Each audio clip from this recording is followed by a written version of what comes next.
I mean, I could tell you stories, but the momentum and the tendency of that town to just want to maintain the status quo, to go along to get along. And I see some people who I think were probably genuinely pretty good people who love their districts, love their country, and they arrive in D.C. and within weeks they lose their moral compass because everyone comes out of the woodwork and says this is why it has to stay the way it is.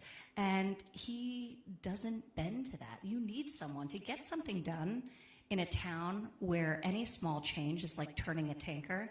You need someone with really strong convictions who is not afraid to go to the mat for you and for your families and for this country, and he does it every day. And it's a pleasure to be there right alongside of him, fighting back for a country that's given me so much.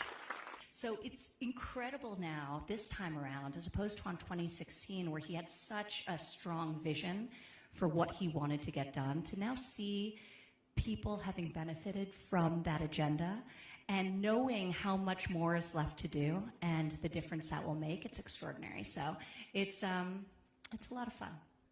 Well, first of all, this has been, I mean, the world is experiencing this plague. And when it first really started to elevate in people's conscience, this president had already taken really rigorous action to prevent further loss of life. But this was something that we know a lot more today than we did 5 months ago, than we did 6 months ago, and so forth. So from the very, very beginning, there were multiple things that had to happen, and they had to happen simultaneously. So first, let's learn what we need to know about this novel virus, because nobody knew anything. What we know today is extraordinary on a relative basis, and you see the benefits in terms of treatment as a result of that. Secondly, let's make sure that our hospitals and our health system is equipped to handle the worst possible scenario of what could be coming. So that was PPE, as everyone knows. It was production of ventilators, and that's no small feat.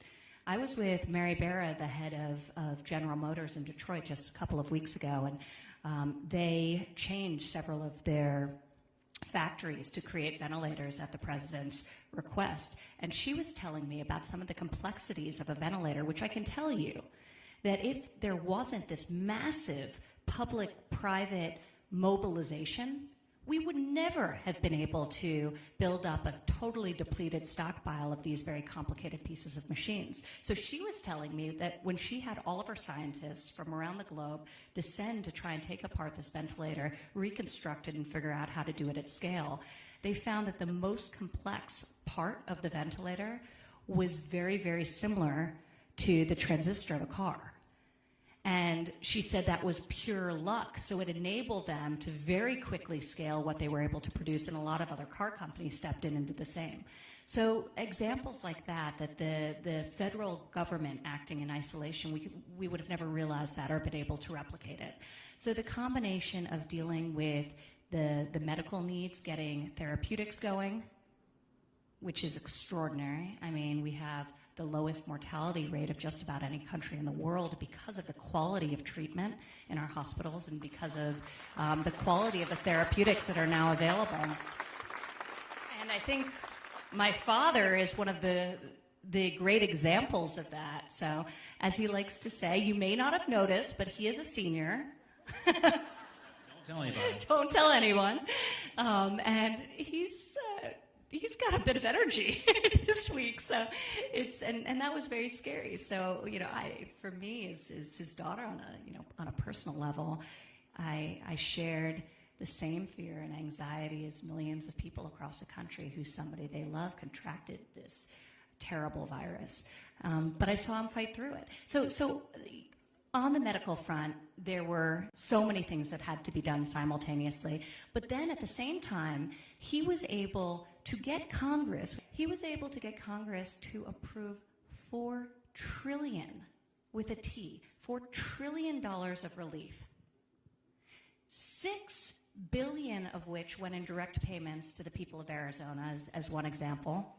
The Paycheck Protection Program, so just to give you a sense of how successful this was, across the country, 50 million jobs were saved because small businesses didn't have to lay off those workers. 500,000 here in Arizona. So this was extraordinary, and you know, the federal government isn't, you know, it doesn't normally operate like this. So the Small Business Administration, which is responsible for administrating the PPP loans, in 14 days, the Small Business Administration did more loans than in the 14 years prior. So it really was a Herculean lift just to save the economy and ensure that people didn't suffer unnecessarily due to something that was not their fault. I mean, small businesses are the lifeblood of our economy. They're the backbone of our economy, and they're the heart and soul of many communities. And the people they employ are often like family to them, and in many cases are family to them. So protecting those businesses, and most importantly, protecting the workers, and providing that very needed economic relief. And now it's time to safely and smartly reopen, because permanent lockdowns, that's not a strategy. He's doing great. I mean, if anyone had any question about his health and vitality, I think watching him over the last week would reassure them tremendously. But no, I mean, he's incredibly energetic, and you know, he took his health seriously, and he got good treatment, and he listened to what his doctors advised him, and he sat patiently through the many nagging calls of his daughter to rest more and you know, relax for a few days, and probably quietly nodded and rolled his eyes on the other end of the line. But he's doing great, thank God, and I feel very fortunate that that's the case. But look, I think part of the reason he's so eager, these aren't small table games. I mean, this is we're fighting for the heart and soul of this country. We're fighting for just on a basic level, a future we can all be proud of and excited for our children.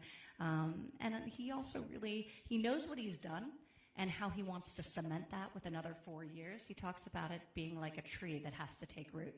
So many of these policies, tax reform, deregulation, energy independence, trade renegotiation, they need time, right, to take root. So another 4 years will be very important in that regard. But there's so much more to do beyond that. And that's what really energizes him. So not only continuing great policies, further cutting taxes, further deregulation, but also really executing on his vision for school choice, providing opportunity for all Americans is so important for him. I mean, that's something I'm going to be deeply committed to over the next few years as well, God willing. So, but there's so many policies like that he's really eager to enact.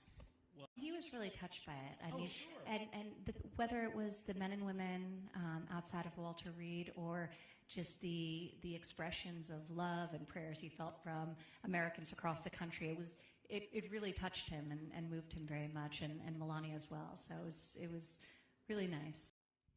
Yeah, well, first and foremost, he was incredibly successful in life and in business. So he understands that which impeded entrepreneurship, including throughout the supply chain, you know, the vendors who worked for him, and then also that which was really problematic to his own employees and the families that they supported as the employer of a large modern workforce.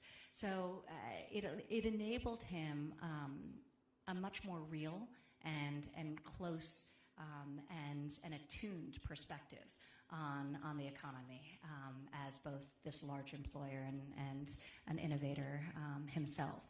But, you know, fundamentally, and he's been talking about these things for decades. So it's not like he showed up in Washington and said, I think this is how we're going to do it. He's been talking, you go back 30 years, and he was railing against the fact that our politicians had no idea what they were doing, And that's when you want to be nice about it, that they had no idea, that there's no nefarious intent. But when they were exporting American jobs overseas through these terrible trade deals, that they did nothing to support American workers and really decimated and gutted communities across the nation. So he's been talking about this for a long time. So it was his greatest pleasure to get in and take on deals like the job-killing NAFTA and replace it with the USMCA. I mean, we're talking, it's the largest trade deal in the history of the world, USMCA. And it's an amazing one for American ranchers and farmers and workers, especially our great auto workers. So that's extraordinary. But you think about the four pillars. You've got trade renegotiation and fair and reciprocal trade, which seems so obvious. Yet it was controversial before he arrived and said this is how good it can be. So fair and reciprocal trade deals, energy independence, so important. So important. And there's this false narrative that we can't believe in preserving the majesty of our gorgeous environment while also supporting the jobs of the energy sector and creating independence from foreign governments as a result of reliance on them for energy needs. He signed into law the largest conservation legislation to preserve our beautiful environment with the Great American Outdoors Act, the largest since Theodore Roosevelt created our national park system. But you know what? It's not like some abstract deal, multinational deal that nobody's held accountable for. It's an America First agenda. Our beautiful lands and waters and air, which of course benefits the world as well. So energy independence, deregulation. And you travel around the country, and deregulation is arguably as important as tax cuts, because it really stymied the innovative spirit that's so true to this country. So just unleashing that and keeping good regulation in place while removing layer upon layer of bureaucracy. So just to give you one example, when the president was campaigning, he said that he would, in 2016, he said that he would remove one regulation. He would remove 2 regulations for every one that he imposed. In his first year in office, he removed 22 regulations for every one that was imposed.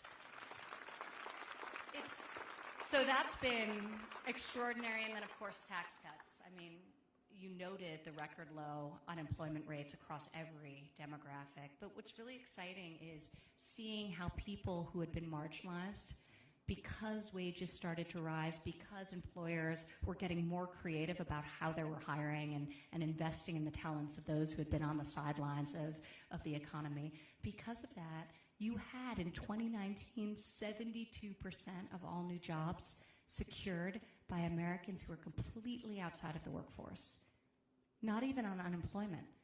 They hadn't even been looking. But they came back because there was opportunity and because employers were spending resources, finding them and then training them. So it's really amazing. It really is extraordinary, and he's going to do it again. We already see it. Look, it's coming back as economies and as states and cities and towns, they start to open.